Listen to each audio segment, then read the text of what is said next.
5. कुठले कुठले? कान, डोळे, नाक, जीभ आणि त्वचा, हे 5 ज्ञानेंद्रिय असतात. त्यातलं कानाचा थोडासा पार्ट आपण बघितला होता. कानाचे एकूण भाग किती पडतात? 3 भाग पडतात. बाह्य कर्ण, डायरेक्ट अंतर्कर्ण, बाह्य कर्ण, मध्य कर्ण आणि आंतरकर्ण. किती भाग पडतात? 3 भाग पडतात. लास्ट बेंच लक्ष नाहीये, काहीतरी तुमचं चालू आहे. 3 भाग पडतात. कमी का मोठा? माईक बरोबर आहे काही? कलाम ठेवू जरा.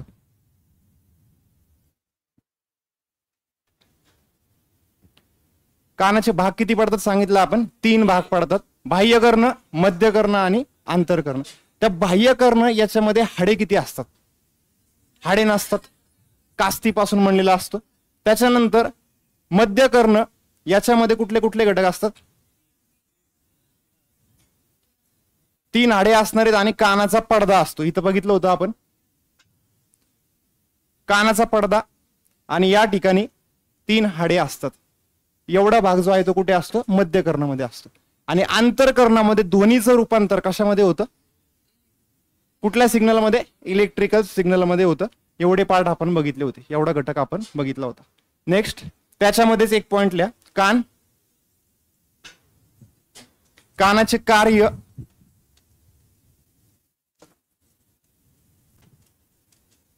कानाचे कार्य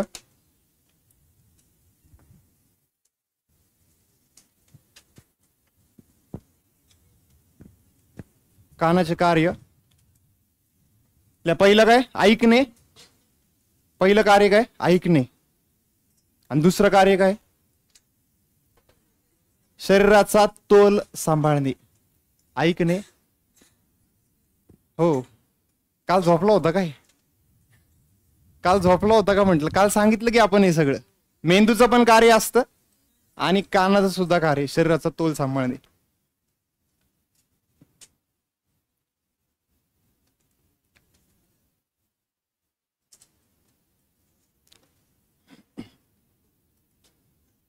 झालंय का? कानाचे कार्य 2 प्रकारचे असते, ऐकणे आणि शरीराचा तोल सांभाळणे. लिस्ट मध्ये आपण कान, याच्यानंतर आपण दुसरा अवयव कुठला लिहिलाय? डोळे लिहिले. बरं, डोळे अवयव पोलीस भरतीसाठी खूप महत्वाचं आहे. खूप म्हणजे खूप महत्वाचं आहे. जेवढे काय घटक शिकवणारे ना, सगळ्यांवरती प्रश्न विचारलेले आहेत. A to Z सगळ्या घटकांवरती प्रश्न विचारले. 5 ज्ञानेंद्रिय शिकतोय आपण. 5 पैकी एकच ज्ञानेंद्रिय असं आहे ज्याच्यामध्ये खूप सारे घटक शिकायचे. आता कानाचे आपण 5-6 लाईन मध्ये आपला टॉपिक कम्प्लीट झाला असेल कान. डोळ्यासाठी तसं नाही. डोळ्यासाठी आपल्याला खूप घटक शिकायचे त्याच्यामध्ये, म्हणजे पूर्ण डिटेल त्याच्यामध्ये एकदम बारीक बारीक मायक्रो लेवलला पण काही काही प्रश्न विचारलेले. जे कॉमन प्रश्न आहेत, जे सारखे रिपीट होतात ते तर सांगणारच आहे मी, आणि जे क्वचित विचारलेले आहेत ते पण सांगणार आहे. नेक्स्ट हेडिंग टाका. कान झालं आपलं. पुढं डोळे. बरं, इथं 9वीच्या पुस्तकामध्ये कानाच्या बद्दल काय माहिती दिलेली आहे बघा. बाह्य कर्ण, मध्य कर्ण, आंतरकर्ण आणि पूर्णपणे वैज्ञानिक भाषा दिलेली आहे. तुम्ही जर वाचून बघितलं तर वाचून तुम्हाला काहीच समजणार नाही. 9वीच्या पुस्तकातला स्क्रीनशॉट टाकलेला आहे मी इथं. बरं, आणि परीक्षेला जे प्रश्न विचारतात सेम त्याच प्रकारे त्याच भाषेत मी तुम्हाला लिहून दिलेले. एकदा लास्ट परत रिपीट करू आपण. कानाचे भाग किती पडतात सांगितलं आपण? 3. बाह्य कर्ण, मध्य कर्ण आणि आंतरकर्ण. बाह्य कर्णामध्ये हाडे किती असतात? एक पण हाड नसतं, एकही हाड नाहीये, कास्तीपासून बनलेला असतो. मध्य कर्णामध्ये हाडं किती आहेत? 3. त्याच्यामधलं सर्वात शेवटचं छोटं हाड कोणतं आहे? स्टेप्स. सगळ्यात शेवटचं आणि छोटं हाड कोणतं असतं? स्टेप्स. मानवाच्या शरीरातलं सर्वात लहान हाड कोणतं आहे? स्टेप्सच आहे. आणि सर्वात मोठं हाड कोणतं आहे? फिमर, जे मांडीमध्ये असतं. ठीक आहे. आणि आंतरकर्णामध्ये ध्वनीचं रूपांतर कशामध्ये होतं? Electrical signal. कशामध्ये होणार आहे? Electrical signal. नेक्स्ट हेडिंग टाका आता डोळे.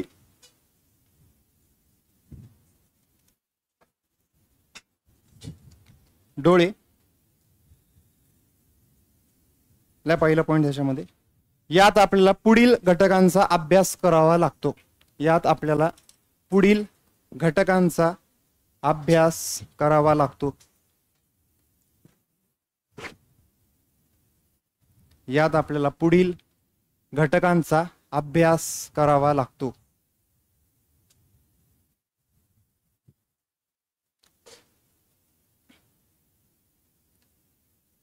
पहिला आकडा डोळ्यातील 3 पटल, डोळ्यातील 3 पटल. दुसरा आकडा डोळ्यातील 2 प्रकारच्या पेशी, डोळ्यातील 2 प्रकारच्या पेशी. आणि डोळ्याला होणारे रोग. तिसरा आकडा डोळ्याला होणारे रोग.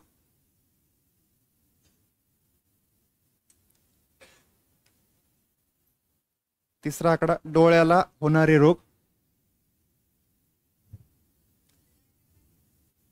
कुठली? आता बरेच जण काल नाही म्हटले म्हणून मी राहू दे म्हटलं. असंही डायग्राम वरती आपल्याला काही प्रश्न नाही विचारणार. ते 3 घटक जेवढे महत्वाचे आहेत ना, बाह्यकर्ण, मध्यकर्ण आणि अंतरकर्ण, तेवढाच भाग आपल्यासाठी महत्वाचा आहे आणि तेवढ्यावरतीच प्रश्न विचारतात. ठीक आहे. डोळा, या 4 घटकांमध्ये आपल्याला डोळ्याचा अभ्यास करायचा आहे. मी फक्त इथं काय केलंय, इंट्रोडक्शन केलंय. आता एक एक पार्ट सांगतो मी इथं. फक्त काय आहे लक्ष द्या सगळ्यांनी, सगळ्यांचं लक्ष बोर्डकडे असलं पाहिजे. पहिला पॉइंट काय सांगितलंय आपण इथं, पटल. डोळ्याला पटल किती असतात? 3 पटल म्हणजे 3 प्रकारचे थर असतात डोळ्यावरती आपल्या. मग ते 3 थर म्हणजेच काय म्हटलं इथं, 3 पटल. जर या ठिकाणी म्हणजे एक उदाहरण जर द्यायचं झालं, आपण संत्री किंवा मोसंबीचं उदाहरण घेतलं. आपण संत्री सोलतो, आपण संत्रीचं एक साल आहे, ते साल म्हणजे एक पटल आहे असं म्हणू शकतो आपण. आणि ते सोलल्याच्या नंतर आतमध्ये पण अजून एक पटल असेल आणि आतमध्ये पण एक असेल. अशा प्रकारची रचना कुठे असते आपली, डोळ्यामध्ये. सगळ्यात बाहेरचं पटल जे असतं ते कुठलं असतं, श्वेत पटल. आपला डोळा जो पांढऱ्या रंगाचा दिसतो तोच काय असणार आहे, श्वेत पटल. त्याच्या आतमध्ये अजून एक दुसरा पटल असतं, रंजित पटल. रंजित पटल. आणि आतमध्ये तिसऱ्या क्रमांकाला आणि सर्वात शेवटचं एक पटल असतं, ते कुठलं, दृष्टीपटल. परत एकदा रिपीट करतो बघा. डोळ्याला पटल किती आहेत एकूण, 3.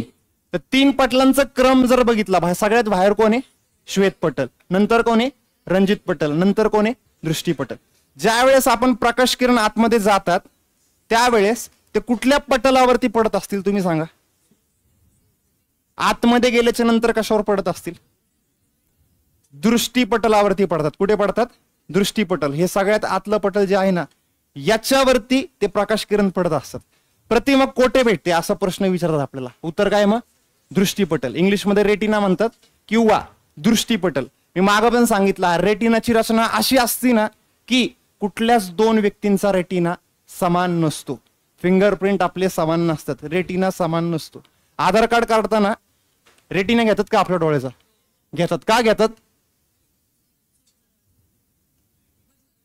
म्हणजे 2 व्यक्तींचा रेटिना मॅच होतो का कधी, कधीच मॅच होत नाही. म्हणजे प्रत्येक व्यक्तीचा रेटिना हा युनिक असतो, प्रत्येकाचा वेगळा असणार आहे. आपल्या जगामध्ये लोकसंख्या जर बघितली, लोकसंख्या किती आहे जगाची, 8 कोटी का 8 अब्ज, 8 अब्ज म्हणजे 800 कोटी लोकसंख्या आहे. त्या 800 कोटीमध्ये जर बघितलं आपण, तर 2 कुठलेही व्यक्ती उचलले आपण, त्या दोघांचा रेटिना कधीच मॅच होणार नाही.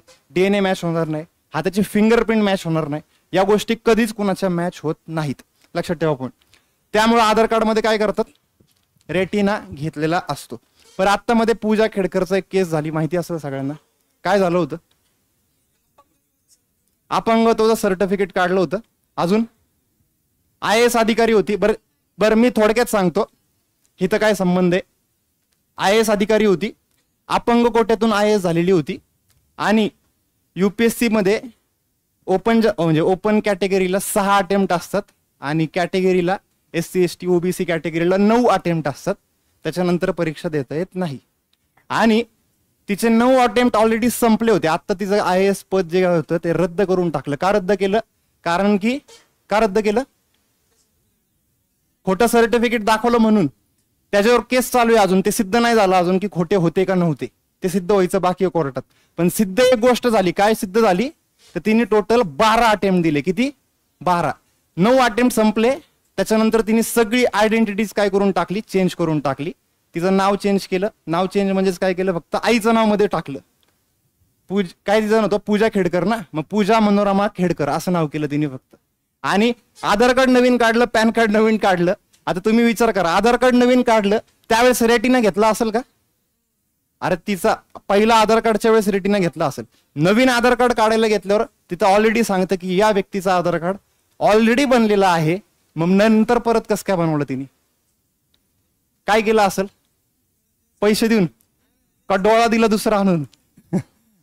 पैसे देऊन. अरे पैसे दिले तरी सिस्टीमने तर ऍक्सेप्ट केलं पाहिजे. दुसरा व्यक्ती आणल्याशिवाय होऊ शकत नाही बघा. दुसऱ्या एखाद्या व्यक्तीला आणला ज्याने आधार कार्डच काढलं नसेल, त्याचा तिथं काय केलेलं असणार आहे? तिथं रेटिना लावलेला असणार आहे.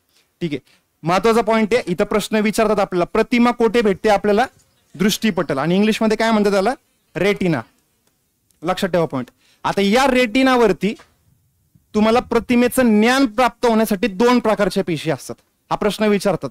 2 प्रकारच्या पेशी, त्यांची नावं विचारतात आणि कुठे असतात असा प्रश्न विचारतात. आता इथं जर बघितलं आपण, या रेटिनावरती दंड पेशी, रॉड सेल्स म्हणतात, आणि शंकू पेशी, कोन सेल्स म्हणतात. मग दंड पेशी आणि शंकू पेशी या कोठे असतात असा प्रश्न विचारतात. कुठे असतात? आपल्या डोळ्यामध्ये असतात. आणि डोळ्यात पण स्पेसिफिक कुठे असतात? रेटिनामध्ये असतात. इथं दुसरा पॉईंट लिहिला आपण, डोळ्यातील 2 प्रकारच्या पेशी. कुठल्या पेशींचा अभ्यास करायचा आहे? दंड पेशी आणि शंकू पेशींचा अभ्यास करायचा आहे. पुढे काय? डोळ्याला होणारे रोग.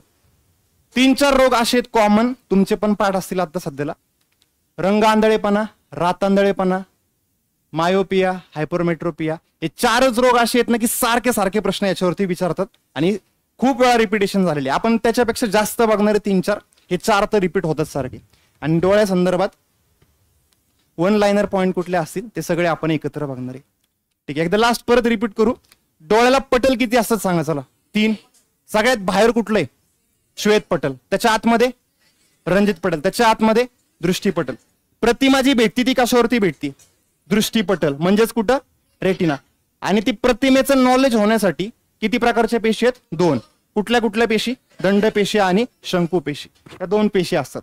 ठीक आहे, आता एक एक पॉईंट बघूयात. इथपर्यंत झाले सगळ्यांचं?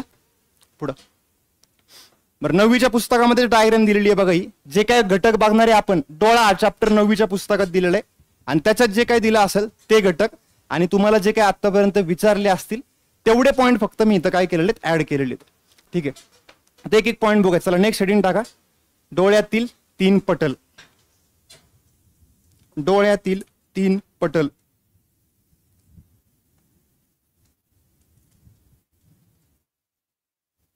डोळ्यातील 3 पटल. पहिला पॉइंट लिहा त्याच्यात. डोळ्याच्या सर्वात बाहेरील आवरण म्हणजे, डोळ्याच्या सर्वात बाहेरील आवरण म्हणजे, डोळ्याच्या सर्वात बाहेरील आवरण म्हणजे श्वेतपटल होय. श्वेतपटल होय. डोळ्याच्या सर्वात बाहेरील आवरण म्हणजे श्वेतपटल होय. नेक्स्ट लाईनला, श्वेतपटलाच्या आत, श्वेतपटलाच्या आत रंजित पटल असते. श्वेतपटलाच्या आत रंजित पटल असते.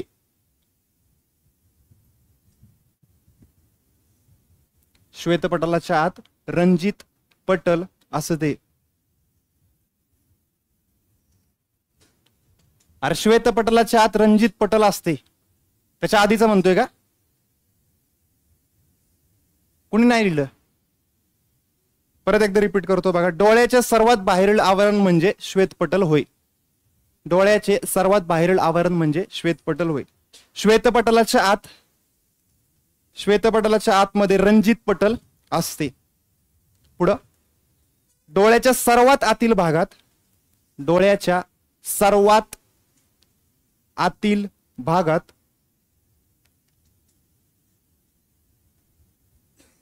दृष्टीपटल,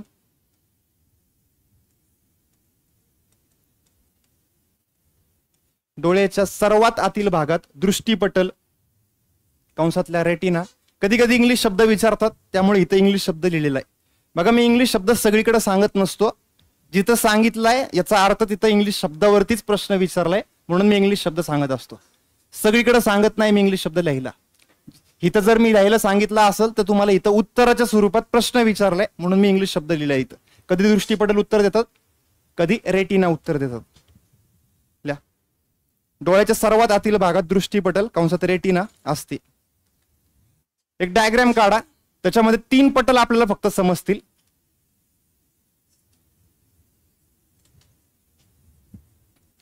तीन सर्कल काढायचे फक्त आपल्याला.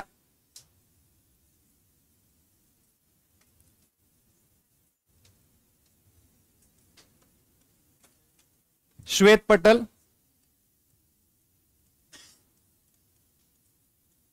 रंजित पटल आणि दृष्टीपटल.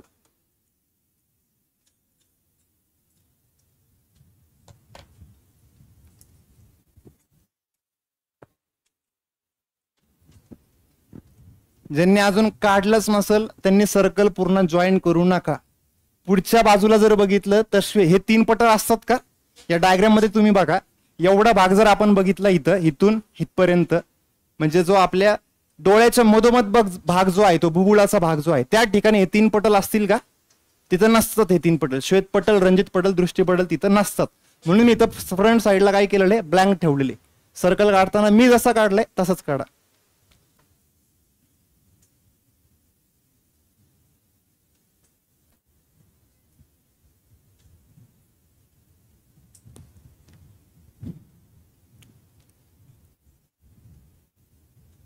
बरं, तुम्ही जे काय बघता त्या प्रतिमेचं नॉलेज आपल्याला मेंदूमध्ये कुठे प्राप्त होतं? मेंदूचे किती भाग पडतात? 3. त्यातल्या कोणत्या भागात पाहतात? प्रमस्तिष्क. म्हणजे मोठ्या मेंदूमध्ये काय भेटणार आहे आपल्याला? ती प्रतिमा भेटणार आहे. ठीक आहे. आता ही प्रतिमा ज्यावेळेस भेटते आपल्याला दृष्टीपटलावरती, ती सरळ भेटते का उलट भेटते? सरळ भेटते. तुम्हाला दिसताना कसं दिसते? आता मी वर पाय आणि खाली डोकं असं दिसतोय का? सरळ दिसतोय. मग प्रतिमा भेटताना सरळ भेटते का उलटी भेटते? नक्की उलटी प्रतिमा भेटती. प्रतिमा भेटताना कशी भेटती? उलटी प्रतिमा भेटणार आहे. नीट बघा. आता इथं हा जर डोळा असेल समजा, मी ते एक ट्रायंगल काढला, ट्रायंगल समजण्यासाठी काढलंय फक्त. या ठिकाणी आतमध्ये गेल्यानंतर हा ट्रायंगल कसा दिसेल? उलटा दिसणार आहे. म्हणजे मेंदू पर्यंत जो काही सिग्नल पाठवला तो कोणत्या स्वरूपात पाठवलाय? सरळ स्वरूपात का उलट्या स्वरूपात? उलट्या स्वरूपातच पाठवलाय. मेंदूच्या कोणत्या भागात पाठवला? प्रमस्तिष्कामध्ये पाठवला. आता तिथे गेल्याच्या नंतर हा उलटा ट्रायंगल जो होता तो काय होणार आहे? सरळ होणार आहे. म्हणजे आता तुम्ही मला जे काही बघताय, बघितल्याच्या नंतर मी पण तुमच्या प्रतिमेत कसं दिसत असेल? डोळ्यात उलटा दिसत असणार आहे. तिथं उलटी प्रतिमा भेटत असणार आहे. पण ते सरळ करण्याचं काम कोण करते? आपलं मेंदू करत असतो. लक्षात ठेवा पॉईंट. या नेक्स्ट लाईनला तोच पॉईंट. आपण ज्या गोष्टी पाहतो त्याच्यातच लिहितोय आपण, नवीन पॉइंट नाहीये.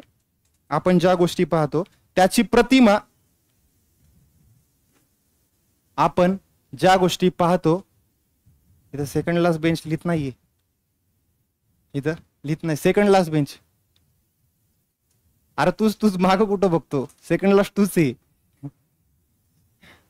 आपण ज्या गोष्टी पाहतो त्याची प्रतिमा, आपण ज्या गोष्टी पाहतो त्याची प्रतिमा दृष्टीपटलावर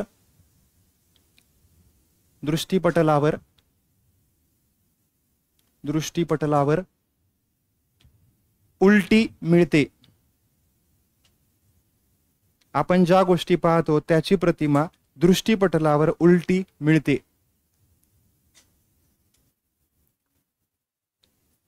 आणि ही प्रतिमा मेंदूकडे पाठवली जाते. आणि ही प्रतिमा मेंदूकडे पाठवली जाते. मेंदूकडे पाठवली जाते. आणि मेंदूद्वारे ती प्रतिमा सरळ केली जाते. ही प्रतिमा मेंदूकडे पाठवली जाते आणि ही प्रतिमा मेंदूद्वारे सरळ केली जाते. तो लिहित नाही तिथं, लास्ट सेकंड लास्ट बेंच लिहितोय का?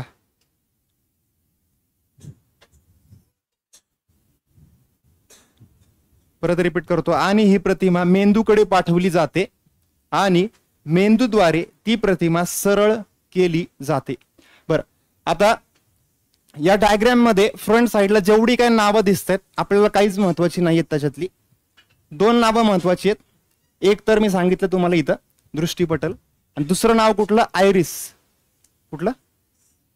आयरिस नाव जे आहे ते महत्वाचं आहे. ते काय असतं ते पुढे सांगतो तुम्हाला. आता इथं डायग्राम काढलेली आहे बघा. इथं मी ही जी डायग्राम आहे याचा फ्रंट साइडचा जो पार्ट आहे तोच फक्त डायग्रामचा पार्ट मी इथं काढलेला आहे. नीट चेक करा. सगळ्यात बाहेर रेड कलरची लाईन जी दिसते ती काय? पारपटल. इंग्लिशमध्ये काय म्हणतात? कॉर्निया. बरं, आधीच सांगतो हे एमपीसी लेवल आहे. याच्यातला एकच पार्ट आपल्याला लक्षात ठेवायचा आहे. कुठला? आयरिस. काय लक्षात ठेवायचे ते पण सांगणार आहे. यातला एकच पार्ट लक्षात ठेवायचा. कुठला? आयरिस. बरं, आता नीट चेक करा.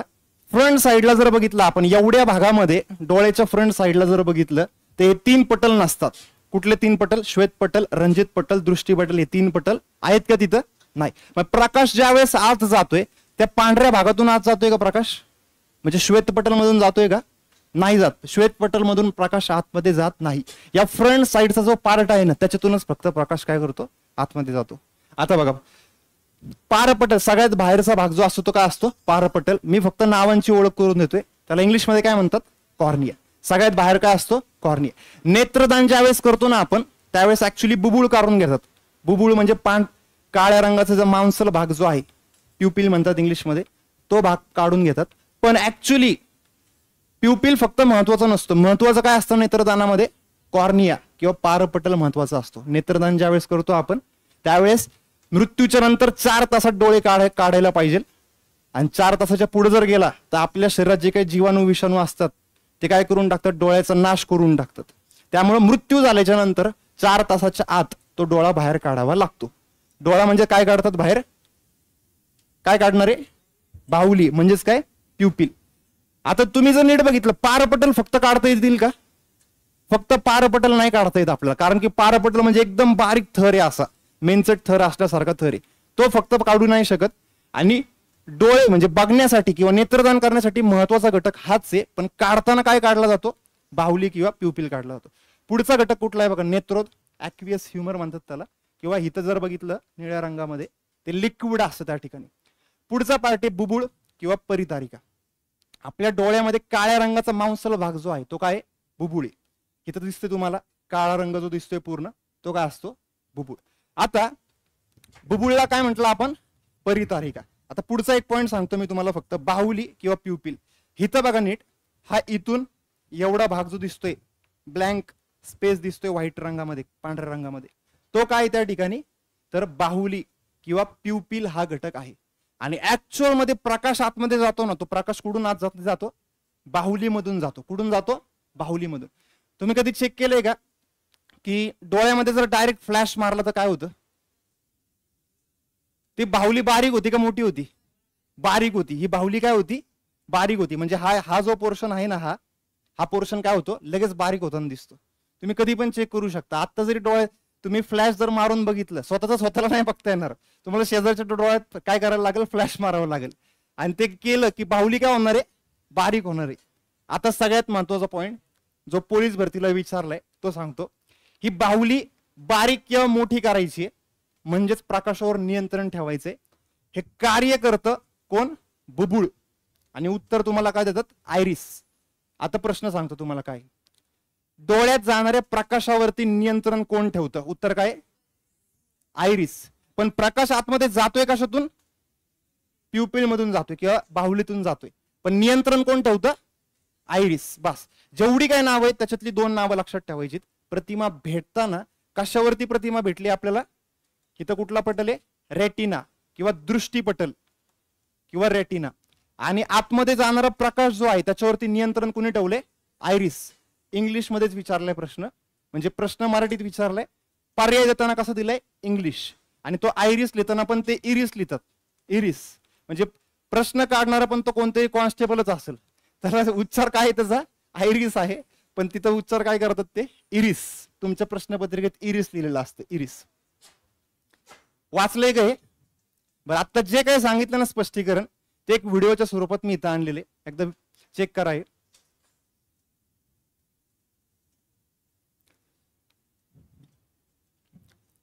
बरं, इथं मध्ये भाग जो दिसतोय तो मधला भाग कुठला आहे? प्युपिल म्हटलं मी तुम्हाला आता. तिथंच बघा प्रकाश कशातून जाणार आहे आतमध्ये तोच भाग मी इथं लिहिलेला आहे बघा. आयरिस. तो काय करत असतो, डोळ्यात जाणाऱ्या प्रकाशावरती नियंत्रण ठेवत असतो. आणि तिथं बघा प्रतिमा काय झाली, इथं उलटी झाली, तिथं क्रॉस होताना तिथं दिसलंय आपल्याला, प्रतिमा काय होत असती, उलटी होत असती. आणि उजवा डोळा जो आहे तो सिग्नल कुठे पाठवतो आपला, डावीकडं, म्हणजे डाव्या मेंदूमध्ये. इथं दिसतंय बघा क्रॉस सेक्शन झाले, तिथं दिसलं का ते, परत एकदा नीट बघा.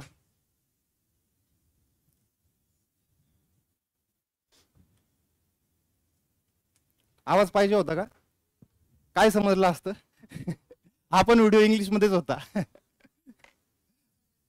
जेवढं महत्वाचे 2 पॉइंट होते ते तिथं मी हायलाइट सुद्धा केलेत, मराठीत लिहिलेले सुद्धा व्हिडिओमध्ये. बर, परत एकदा लास्ट ते 2 प्रश्न मला सांगा की प्रतिमा भेटताना कोणत्या पटलावरती प्रतिमा भेटती. दृष्टीपटल, सगळ्यांनी सांगा कुठल्या पटलावर भेटली, दृष्टीपटल. आणि डोळ्यात जाणाऱ्या प्रकाशावरती नियंत्रण कोण ठेवते, त्याला विचार, कोण ठेवते, डोळ्यात जाणाऱ्या प्रकाशावरती नियंत्रण कोण ठेवते, नाही माहित म्हणतोय, अरे 4 वेळा सांगितलं की आयरिस नियंत्रण ठेवत असतो. कोण नियंत्रण ठेवतोय, आयरिस. या नेक्स्ट टाइमला, डोळ्यातील 2 प्रकारच्या पेशी,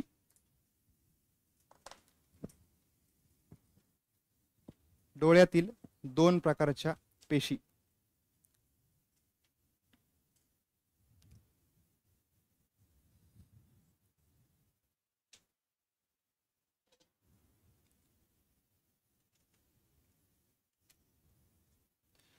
बर, परत एकदा सांगा मला, हा सगळ्यात आतमधला जो लेअर आहे, हा जो याला काय म्हटलं आपण, रेटिना किंवा दृष्टीपटल.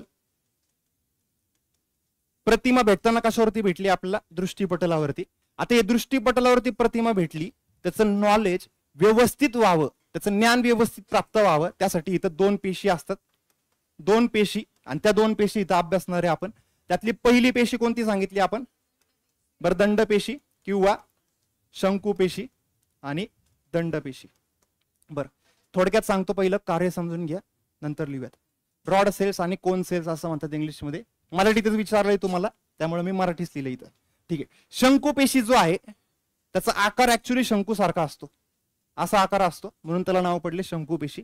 आणि दंडपेशी सिलेंडर सारखं स्ट्रक्चर असतं, दंडासारखं, म्हणून तिथं काय म्हटले, दंडपेशी. सिंपल येते, त्याच्यामध्ये लक्षात ठेवण्यासारखं असं काय नाहीये. आता शंकुपेशी जे काय कार्य करतात ना, याच्यामुळे आपल्याला रंग समजतात. शंकुपेशींमुळे काय समजतात, रंग. आता तुम्ही जो कुठला रंग बघताय, आता कुठल्या कलरचा शर्ट घातलाय मी, अरे रेड घातलाय ना, शंकुपेशी काम करतात का नीट बर, पिंक कलरचा शर्ट आहे, कशावरून कळलं तुम्हाला, हे कुणामुळे कळालं, शंकुपेशींमुळे कळालं. तुम्हाला प्रत्येक रंगाचं नॉलेज कशामुळे प्राप्त होतं, शंकुपेशींमुळे.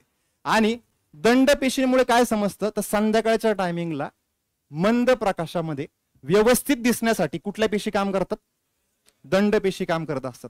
आणि बरं, मंद प्रकाशात, मंद प्रकाशामध्ये काम करतात कोण, दंडपेशी. म्हणजे संध्याकाळच्या टायमिंगला काम करणारे पेशी कुठले, दंडपेशी. बरं, आता नीट सांगा, शंकुपेशी जर एखाद्याच्या डोळ्यात नसतील तर कुठला रोग होईल,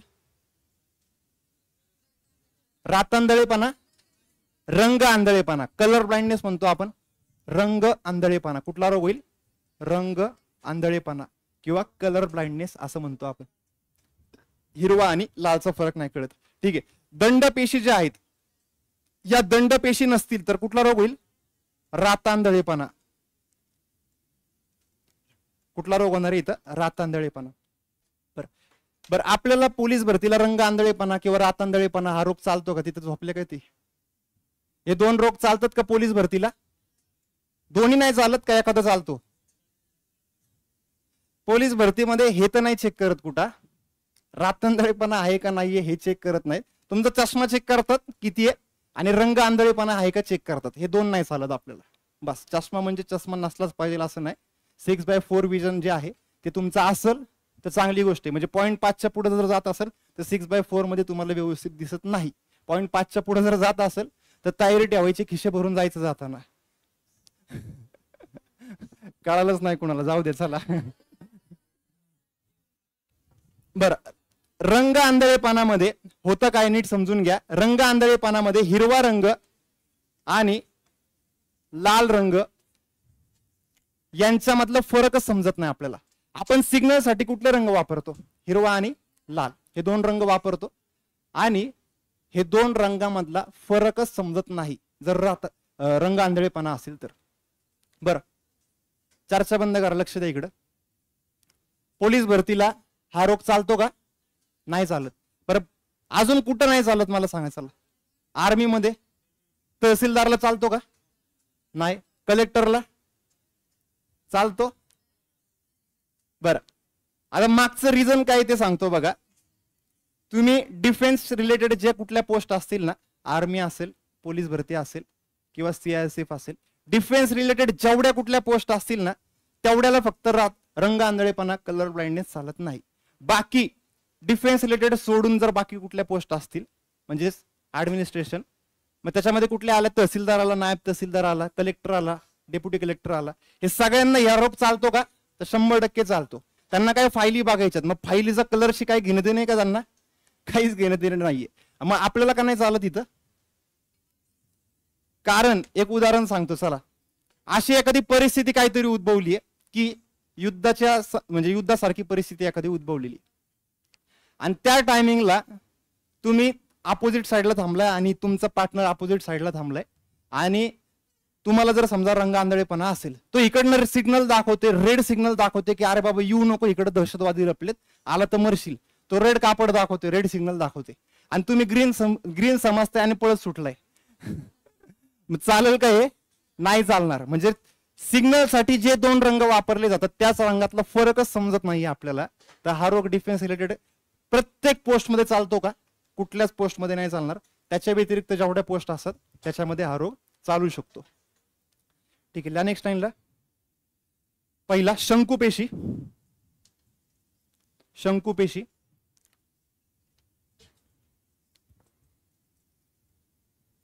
शंकुपेशी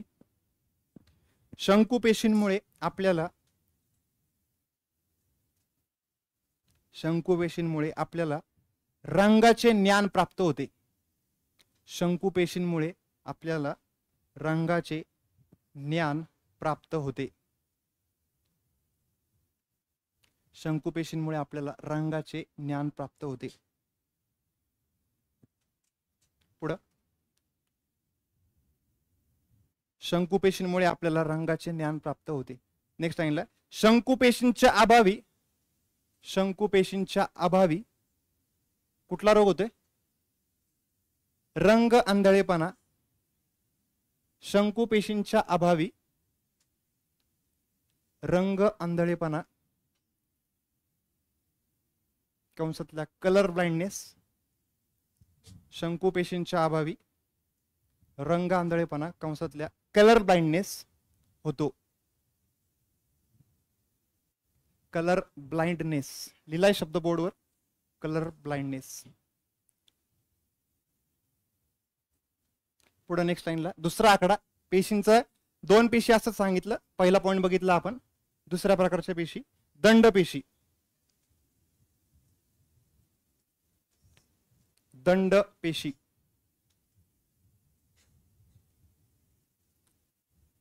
दुसरा आकडा दंडपेशी झालं ना.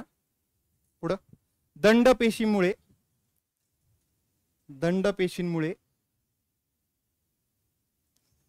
कमी प्रकाशात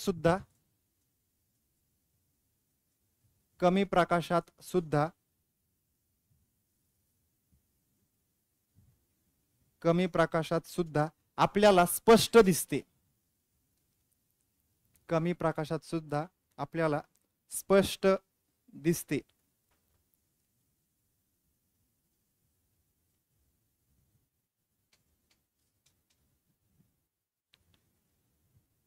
नेक्स्ट लाईनला दंडपेशींच्या अभावी रातांधळेपणा रोग होतो. दंडपेशींच्या अभावी रातांधळेपणा होतो. दंडपेशींच्या अभावी रातांधळेपणा होतो.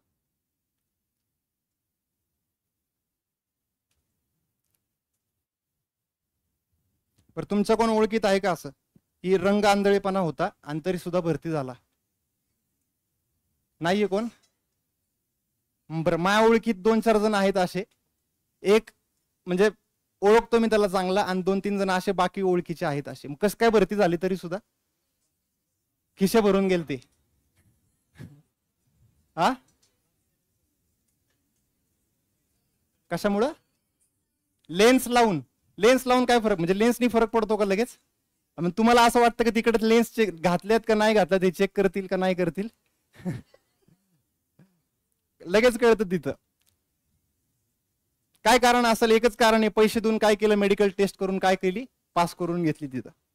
आता मी सांगत नाही कोण होतं काय होतं, तुम्ही पोस्ट घालवताल त्याची. नेक्स्ट लाईनला, डोळ्याला होणारे रोग, तिसरा आकडा. डोळ्याला होणारे रोग, त्यातला पहिला आकडा.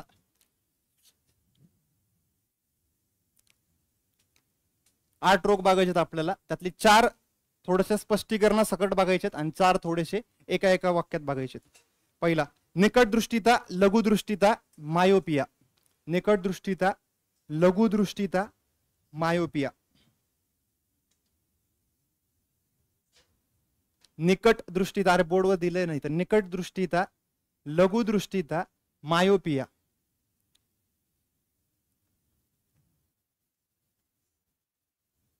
बरं, आता हे इथंच पाठ करून जायचे, हे नंतर पाठ करण्यासाठी ठेवायचं नाहीये. निकट दृष्टिता आणि दूरदृष्टिता हे 2 रोग कसे आहेत बघा. एक्झॅक्ट दोघांचं म्हणजे जे काय फंक्शनिंग आहे किंवा जो काय दोष आहे तो एक्झॅक्ट विरुद्ध दोष आहे. आता एक एक पॉईंट बघा.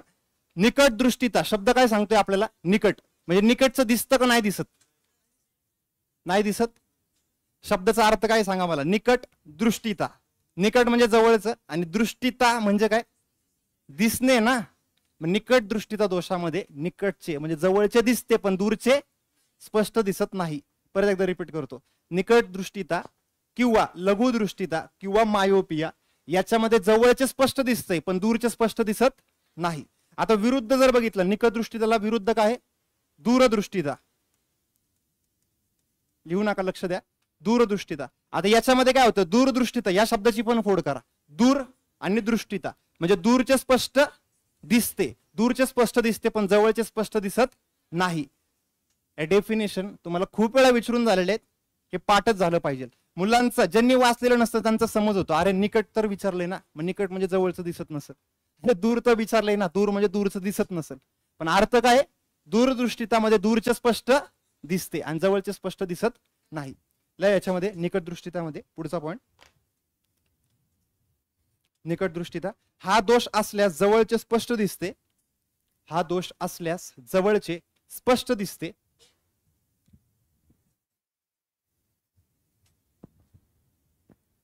हा दोष असल्यास जवळचे स्पष्ट दिसते पण दूरचे स्पष्ट दिसत नाही. पण दूरचे स्पष्ट दिसत नाही.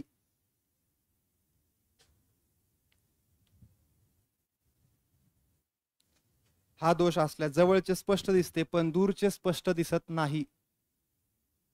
पुढं बरं, आता पुढचा एक पॉइंट सांगा मला. निकट दृष्टितामध्ये चष्मा कुठला असतो? आंतरगोल का बहिर्गोल? बरं, आंतरगोल काय असतो, बहिर्गोल काय असतो सांगतो. हा जो आहे हा काय असणार आहे? बहिर्गोल. आणि हा जो आहे हा काय असेल? आंतरगोल.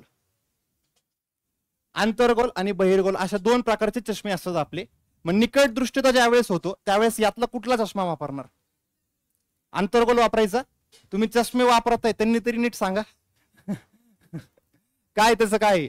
तर निकट दृष्टितामध्ये बहिर्गोल चष्मा वापरला जातो, बहिर्गोल. आणि दूरदृष्टितासाठी आंतरगोल चष्मा वापरला जातो. या नेक्स्ट लाईनला, हा दोष असल्यास आंतरगोल भिंगाचा चष्मा वापरतात. हा दोष असल्यास, बोर्डवर लिहिल्या आंतरगोल. हा दोष असल्यास आंतरगोल भिंगाचा चष्मा वापरतात. आता तुम्हीच थोडासा विचार करा, तुम्हाला कुठलं दिसत नाही? ज्यांचे चष्मे आहेत त्यांनी. लांबचं दिसत नसेल. बरं, ह्याच्यामध्ये काय होते? निकट दृष्टितामध्ये काय होते? लांबचं दिसत नाहीये नीट. मग ज्यांना लांबचं नीट दिसत नाहीये त्यांचा चष्मा फिक्स कसा असेल? बहिर्गोल अशा प्रकारचा असणारी, बहिर्गोल चष्मा असणारी.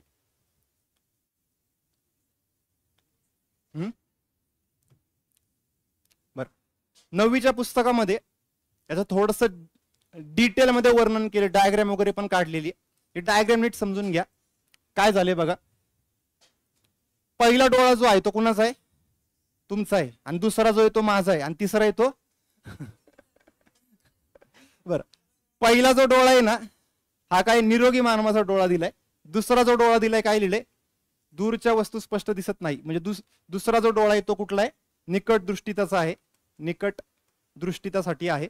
आणि हा कुठला चष्मा वापरल्याच्या नंतर रिपेअर झाला त्यासाठीचं काय आहे? खालीवर झाले का आपला पॉइंट? एक मिनिट थांबा.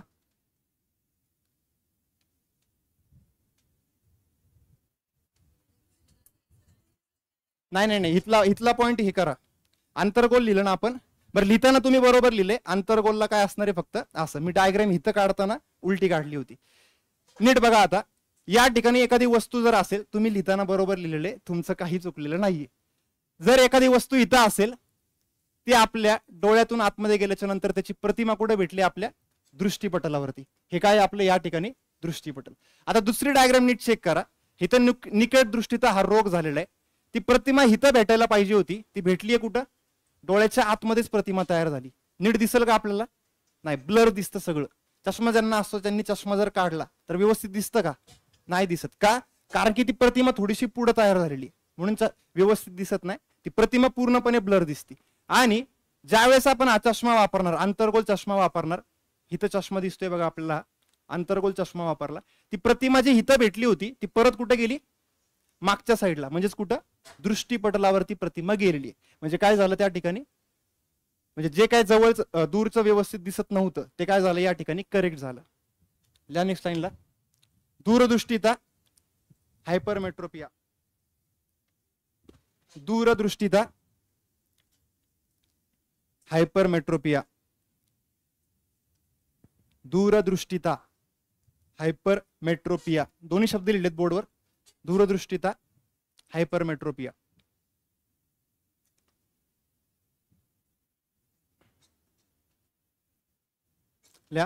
हा दोष असल्यास दूरचे स्पष्ट दिसते. हा दोष असल्यास, अरे साईडला सांगा, मी तोंडी सांगतोय साईडला सारखा काय मागचं राहिले. हा दोष असल्यास दूरचे स्पष्ट दिसते पण जवळचे स्पष्ट दिसत नाही. हा दोष असल्यास दूरचे स्पष्ट दिसते पण जवळचे स्पष्ट दिसत नाही.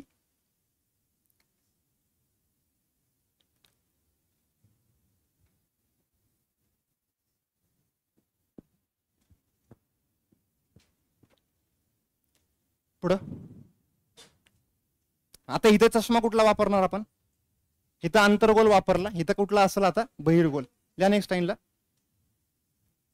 हा दोष असल्यास बहिर्गोल भिंगाचा चष्मा वापरला जातो. हा दोष असल्यास बहिर्गोल भिंगाचा चष्मा वापरला जातो.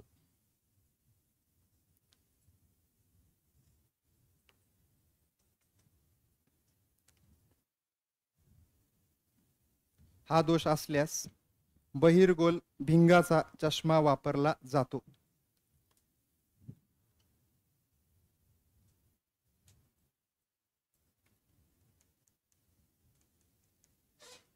आता इथं नीट चेक करा. या रोगाच्या वेळेस काय झालं? इथं 9वीच्या पुस्तकातली डायग्राम आहे. परत एकदा, हा निरोगी मानवासाठीची डायग्राम ही.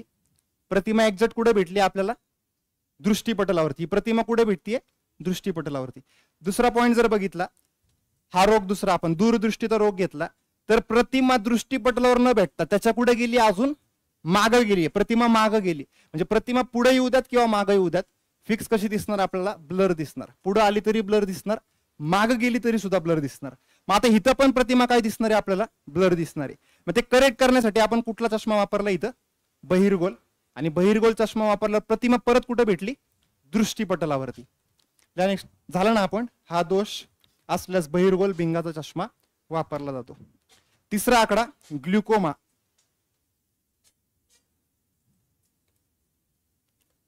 तिसरा आकडा ग्लुकोमा. हेडिंग टाकलेली आपण, ही हेडिंग टाकलेली आहे. तिसरा आकडा लिहा फक्त, ग्लुकोमा.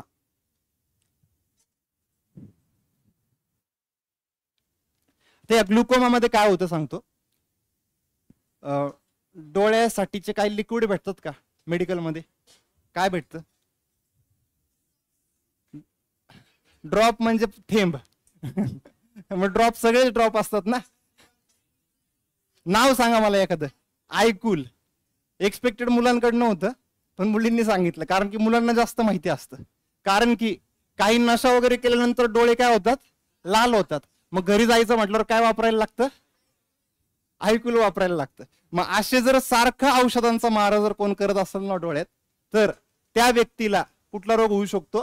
ग्लुकोमा हा रोग होतो. बरं बरं, नीट लक्ष द्या. इथे एक प्रश्न आहे, ज्यांनी प्रश्नपत्रिका वाचले असतील त्यांना माहिती असेल. ग्लुकोमा हा रोग कोणत्या अवयवाला होणार रोग आहे? डोळ्याला. बस एवढाच प्रश्न विचारतात. आणि पोलीस भरतीला याचाच अपभ्रंश काय केलेला आहे? अपभ्रंश म्हणजे माहिती ना काय? काय मूळ शब्द काहीतरी वेगळा होता आणि तो 100-1 वर्षानंतर त्या मूळ शब्दाचा काय झाला? वेगळा शब्द तयार झाला. जसं की भारताला आधी सिंधुस्थान बऱ्याच ठिकाणी म्हणायची. सिंधूचं स्थान, सिंधू नदी काठचं स्थान म्हणजे सिंधुस्थान. सिंधुस्थानचा अपभ्रंश होत होत काय झाला? हिंदुस्थान असा अपभ्रंश झाला. किंवा आपण कर्ण, हे कर्ण म्हणजेच काय? कान. कर्ण या शब्दाचा अपभ्रंश होत काय झाला?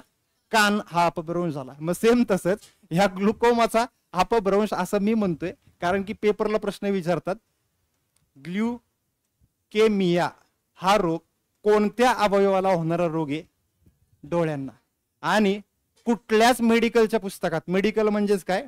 जो कोण डॉक्टरचा अभ्यास करतो ना, 4 वर्ष जी काही पुस्तकं वाचतो, त्या कुठल्याच मेडिकलच्या पुस्तकामध्ये ग्लुकेमिया नावाचा कुठलाच रोग नाहीये.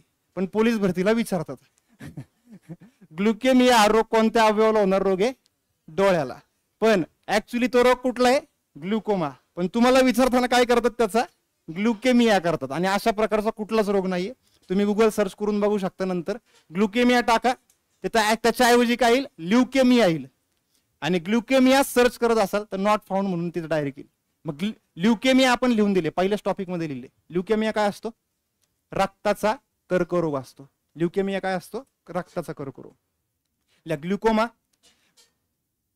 स्पष्टीकरण नाही लिहायची गरज. पुढं रातांधळेपणा, दुसरा आकडा टाका. चौथा